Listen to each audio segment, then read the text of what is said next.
Hi, I'm Bevan from BME in Taupo. Hi, I'm Kelvin from Schneider Electric.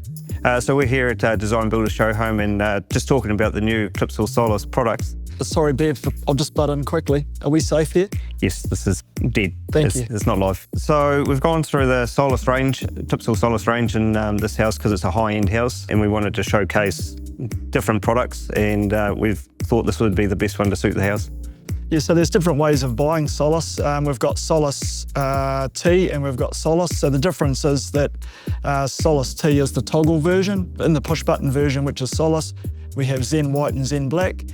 In the Solis T version, which is a toggle version, we have white ceramic, we have platinum, we have ebony, and we're adding to the range brushed brass.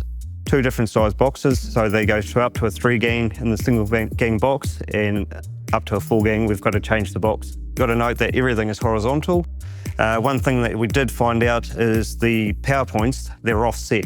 So when you're installing a power point, sort of mirroring it beside something else, you need to make sure that you've got to offset it as well. All the modules that go into the back of Solis are iconic, so Bevan, you might be able to tell us a bit more about that. On the shelf, it's there, they've got it in stock, so it was a good choice. In the show home here, we're integrating Wiser into Solis. It's an easy fix or fit, so Bevan can probably tell us more about that as well. They are an easy fit onto the back of the mechs and that. One thing why we've done it is because the whole house is fully automated with the tablet or integrated phone as well, to give us the scenes options and dimming as well from tablets.